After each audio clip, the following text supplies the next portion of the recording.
Welcome to KR Engineering and Career Guidance YouTube channel. KR Engineering and Career Guidance YouTube channel చూస్తున్న వ్యూయర్స్కి స్వాగతం. మా యొక్క KR Engineering and Career Guidance YouTube ఛానల్ని ఆదరిస్తున్న మీకు ధన్యవాదాలు తెలియజేస్తూనే, ఇంకా ఎవరైనా సబ్స్క్రైబ్ చేసుకున్నట్లయితే ఒక్కసారి సబ్స్క్రైబ్ చేసుకుంటే వీడియోస్ వచ్చినప్పుడు మీకు ఇన్ఫర్మేషన్ తెలిసిపోతుంది.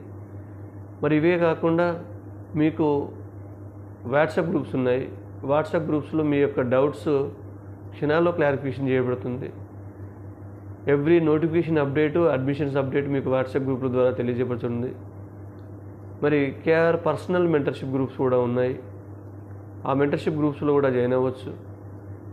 మీకు ఈ పర్సనల్ గ్రూప్లో చేరిన ప్రతి ఒక్కరికి ప్రతి ఎంట్రన్స్కి సంబంధించిన వెబ్ ఆప్షన్స్ పర్సనల్గా ఇవ్వడం కేఆర్ గైడెన్స్ యొక్క ప్రత్యేకత. అంటే దాదాపు పర్సనల్ మెంటర్షిప్ గ్రూప్లో జాయిన్ అయిన ప్రతి విద్యార్థికి ప్రతి ఎంట్రన్స్ సంబంధించిన వెబ్ ఆప్షన్స్ మీ యొక్క ర్యాంక్ కేటగిరీ ప్రకారం పర్సనల్గా ఇవ్వడం జరుగుతుంది. గత 3 ఇయర్స్గా అలాగే ఇచ్చాం. ఈ సంవత్సరం కూడా కొన్ని వందల వేల సంఖ్యలో విద్యార్థులకు డే అండ్ నైట్ కష్టపడి మీకు వెబ్ ఆప్షన్స్ మీ యొక్క కేటగిరీ ప్రకారం ఇవ్వడం జరుగుతుంది.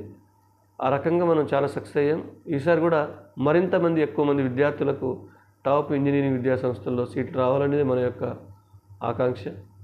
తప్పకుండా మీ అందరి సహకారంతో అది పాసిబుల్ అవుతుంది.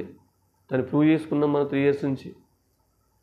మరి ఈరోజు చాలామంది జేఈ మెయిన్స్ రాస్తున్న ఇంజనీరింగ్ ఆస్పిరెంట్స్కి చెప్పేది ఏంటంటే, ప్రధానంగా మీ యొక్క టార్గెట్ ఏదైతే ఐఐటి కావచ్చు, ఎన్ఐటి కావచ్చు, IIIT కావచ్చు, ఫుల్ఫిల్ కావడానికి మరికొద్ది దూరంలోనే మీరున్నారు. మరి దీన్ని ఏమాత్రం మీ యొక్క పట్టుదలను సడలించకుండా పూర్తి చేయాల్సిన సంపూర్ణమైన బాధ్యత మీ చేతుల్లోనే ఉంది. గత 10 సంవత్సరాల నుంచి కావచ్చు, లేదా గత 2 సంవత్సరాల నుంచి కావచ్చు, అటు కార్పొరేట్ కాలేజీలు కావచ్చు, ఇటు మిగతా బ్రాండెడ్ ఆన్లైన్ కోచింగ్ సెంటర్స్ ద్వారా కావచ్చు, ఏ కోచింగ్ తీసుకున్నా, ఎన్ని బుక్స్ ప్రిపేర్ అయినా వాటిని సరైన రీతిలో పరీక్షలో జేఈ మెయిన్స్లో ప్రజెంట్ చేసి ఫలితం పొందడమే ఇప్పుడు మీ ముందున్న ప్రధానమైన కర్తవ్యం.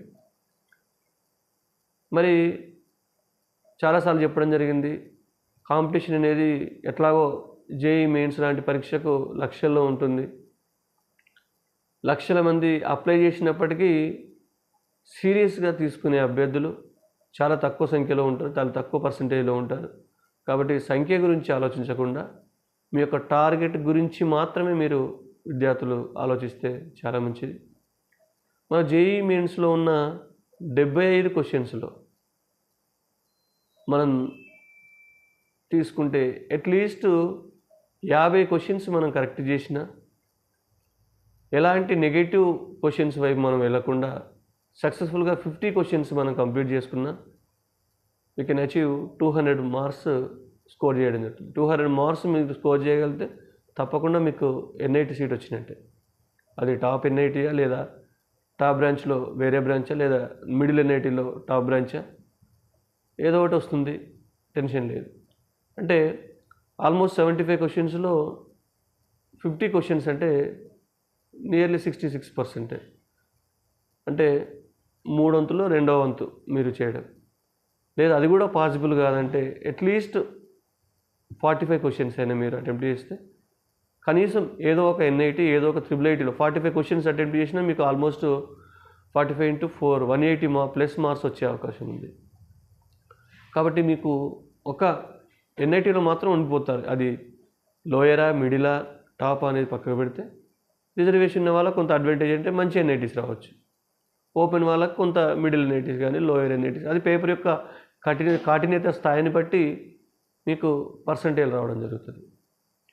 కాబట్టి విద్యార్థులు జేఈలో చాలామంది విద్యార్థులు చేసే పొరపాటు ఏంటంటే, ఈ క్వశ్చన్ నాకు తెలుసు అని ప్రయత్నం చేసి మనకు అక్యురేట్గా తెలియని ఆన్సర్ వైపు క్వశ్చన్ ఎంచుకొని పెట్టడం వల్ల ఉన్న స్కోర్ల నుంచి నెగిటివ్ మార్క్స్ వెళ్ళడం వల్ల మీ యొక్క స్కోర్ తగ్గిపోయే అవకాశం ఉంది. చాలామంది విద్యార్థులను గతంలో చూసాం, ఆల్మోస్ట్ మంచి క్వశ్చన్స్ చేసి వస్తే సరిపోయేది, కానీ మిగతా క్వశ్చన్స్ కూడా టచ్ చేయడం వల్ల నెగిటివ్ మార్కింగ్లో వాళ్ళ యొక్క ర్యాంకింగ్ అనేది, పర్సంటేజ్ అనేది వెనక్కిపోవడం జరిగింది. మీరు ఎట్టి పరిస్థితుల్లో మీకు 35 క్వశ్చన్స్ తెలిసిన, 40 క్వశ్చన్స్ తెలిసిన, అట్లీస్ట్ 25 క్వశ్చన్స్ చేసిన, తెలిసిన క్వశ్చన్స్ చేసి రావడమే జేఈఈ మెయిన్స్లో మన విజయానికి నాంది. ఇవన్నీ మీకు మళ్ళీ ఎంట్రన్స్ పరీక్ష ముందు కంప్లీట్గా క్లియర్గా తెలియజేయడం జరుగుతుంది. దీంట్లో మీకు 25 అంటే మ్యాథ్స్లో 25 క్వశ్చన్స్, ఫిజిక్స్లో 25 క్వశ్చన్స్, కెమిస్ట్రీలో 25 క్వశ్చన్స్ కనుక మనం తీసుకున్నట్లయితే ఆల్మోస్ట్ కొంత మ్యాథ్స్లో టఫ్ అని భావించిన వాళ్ళకు కూడా కెమిస్ట్రీ, ఫిజిక్స్లో అట్లీస్ట్ 15 to 20 మార్క్స్ వస్తాయి. అంటే అట్లీస్ట్ ఒక 18 యావరేజ్గా వేసుకున్న, ఫిజిక్స్లో ఒక 18, కెమిస్ట్రీలో ఒక 18, 36 మార్క్స్ మీకు ఆల్రెడీ ఈ 2 సబ్జెక్టులనే వచ్చాయి. ఇవి మోడరేట్గా కానీ లేదా కొంత ఈజీగా వచ్చే అవకాశం ఉంది ఫిజిక్స్, కెమిస్ట్రీలో అయితే. మరి మ్యాథమెటిక్స్లో మంచి పెర్ఫార్మెన్సే పర్వాలేదు, మీకు ఎట్లాగో 15 to 20 మార్క్స్ ఈజీగా వస్తాయి. కానీ అట్లీస్ట్ నార్మల్ పర్ఫార్మెన్స్ మీరు మ్యాథ్స్లో ఉన్న మీకు అవొక 10 క్వశ్చన్స్ కనుక మీరు అట్లీస్ట్ క్వశ్చన్స్ చేయగలిగిన మీకు ఇక్కడ 18, 36 + 10 46 మార్క్స్, 46 క్వశ్చన్స్ మీరు గెయిన్ చేయగలుగుతారు. 46 క్వశ్చన్స్ అంటే మీకు 180+ మార్క్స్ తప్పకుండా వస్తాయి. అంటే నెగిటివ్ క్వశ్చన్స్ మీరు వెళ్ళకపోతే. కాబట్టి ఈ దిశగా పాజిటివ్ ధోరణిలో ఆలోచించి అట్లీస్ట్ 60% క్వశ్చన్స్ కనుక మీరు గెయిన్ చేయగలిగిన తప్పకుండా మీరు అనుకున్న టార్గెట్ని రీచ్ అవుతారు. ఇంకా మీకు అడ్వాన్స్లో జేఈఈ మెయిన్స్తో పోలిస్తే అడ్వాన్స్లో కాంపిటీషన్ తగ్గిపోతుంది. అక్కడ ఈ 14 లక్షల నుంచి మీరు డైరెక్ట్గా 2.5 లక్షలు పడిపోతారు. కాబట్టి అక్కడ కూడా మీకు రిజర్వేషన్ అనేది కానీ అనుకూలిస్తుంది. దాంట్లో కేటగిరీ వారీగా కూడా మీకు ముందుకెళ్ళే అవకాశం ఉంటుంది. కాబట్టి కొంత జేఈఈ మెయిన్స్లోనే పట్టుదలతో ముందుకెళ్తే అట్లీస్ట్ 60% మీకు ఓవరాల్గా మీరు స్కోర్ చేయగలిగిన మీకు ఖచ్చితంగా అటు ఎన్ఐటీస్ కానీ, IITs కానీ, ఐఐటీస్ కానీ సీట్ పొందే అవకాశం ఉందని తెలియజేస్తూ ముగిస్తున్నాను. Thank you.